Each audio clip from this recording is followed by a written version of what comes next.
সার্ভিসে অথবা আপনার ডাইরেক্ট ব্যাংক অ্যাকাউন্টের মাধ্যমে সব ট্যাক্স দেওয়াটার জন্য এখন কোথাও কিন্তু যাওয়া লাগতেছে না। আপনার খেয়াল করেছেন আগে সোনালী ব্যাংক এবং বাংলাদেশ ব্যাংকে লাইন দিয়ে দিয়ে ট্যাক্স দিতে হতো, এখন কোথাও যাওয়া লাগে, কোনো ব্যাংকে যাওয়া লাগতেছে না।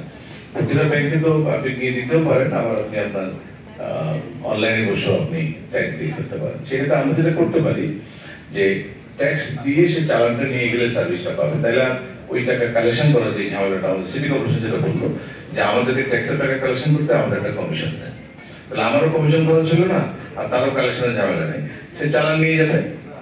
আপনি ট্যাক্স দিয়েছেন, হ্যাঁ দিয়েছেন, যেটা আমাদের গাড়ির ক্ষেত্রে হয় পিআরটিতে, সরাসরি টাকাটা চলে যাবে এক্সট্রা। জেনারেলি নিয়মিত নাই, পৃথিবীর যে কোনো জায়গায় সরকারি কোষাগারে যখন টাকা জমা হবে এটা হওয়া উচিত ডাইরেক্ট। যত ইনডাইরেক্ট হবে ততই এটা ঝামেলা। যেমন ভ্যাটের ব্যাপারে আপনারা অনেক বলেছেন যে ভ্যাটের সমস্যাটা কি, ভ্যাটের সমস্যাগুলো আমরা ভ্যাটটাকে নষ্ট করে ফেলছি। এখন আমরা নানাভাবে বলছি যে ভ্যাটকে ভ্যাটের রেট কমান, নানাজন নানাভাবে বলছে। এই জায়গাটাতে আমাদের সাংবাদিক বন্ধুদের জন্য বলছি, এখানে দুটো টার্ম খুব ইউজ হয়, একটা হচ্ছে সিঙ্গেল রেট আর হচ্ছে সিঙ্গেল ডিজিট। কেউ যখন বলে সিঙ্গেল ডিজিট ভ্যাট করেন তার মানে ভ্যাটের হার 15 আছে, টাকা 9 করে দেন, খেয়াল করেন। আর আমরা যখন বলি যে সিঙ্গেল রেট করেন তখন আমরা বলি যে সবার ক্ষেত্রে একই রেট হবে, যাই করেন 15 করেন, 14 করেন, 12 করেন, 13 করেন, যাই করেন, সিঙ্গেল রেট হওয়া উচিত। তা আমাদের প্রথম finance minister Saifur Rahman sir যখন 91 সালে বিটিটা ইন্ট্রোডিউস করে তখন আমি যখন চিটাগংয়ে, আমি বাই দ্য ওয়ে আমি কিন্তু এই আগ্রাবাদে হেঁটে চলে বড় হয়েছি, কারণ আমি কমার্স কলেজের ছাত্র দীর্ঘদিন, আমার অনার্স কিন্তু কমার্স কলেজে, আমি মাস্টার্স করেছি চিটাগং ইউনিভার্সিটিতে। সো আমার বসবাস এখানেই ছিল, আমি মোগল রোডে থাকতাম, শেখ মুজিবুর রোডে থাকতাম। আর ওইদিকে শুরুর দিকে আমি যখন মহসিন কলেজে পড়তাম তখন আমি মহসিন কলেজ থেকে এইচএসসি পাস করেছি, আর কমার্স কলেজ থেকে আমি অনার্স করেছি, চিটাগং ইউনিভার্সিটি মাস্টার্স করেছি। আমার জীবনের অনেক লম্বা সময় চিটাগংকে, অনেক স্মৃতি, প্রায় লম্বা 12 বছর এখানে ছিলাম। তো 91 সালে যখন ভ্যাট ইন্ট্রোডিউস হয় তখন কিন্তু আমি চিটাগংকে কমার্স কলেজের ছাত্র, ইউনিভার্সিটির ছাত্র। তখন এখানে যতগুলো ক্যাম্পেইন হতো ভ্যাট রিলেটেড নিয়ে আমার আগ্রহ ছিল, আমি সবগুলোতে যোগ দিতাম। ভ্যাটের যে মূল শক্তি ছিল সেটাকে আমরা কেটে ফেলেছি। এখন একটা গাছের যদি আপনি নিচে রুট কেটে ফেলেন তাহলে কিন্তু সেই গাছ গ্রো করতে পারে না। এই ভ্যাটের যে মূল শক্তি সেটাকে আমরা কেটে দিয়েছি, শুরুতেই সবাই মিলে কেটেছি, যে কারণে এখন ভ্যাট থেকে আমরা কাঙ্ক্ষিত রেজাল্ট পাচ্ছি না। আমি এনবিআর চেয়ারম্যান হিসেবে যত জায়গায় যাই, যত জায়গায় ভ্যাট হওয়ার কথা, এখন আমি কোথাও কোনো ভ্যাটের ওষুধ দেখতে পাই না রিটেল পর্যায়ে। এটাই হলো বাস্তবতা।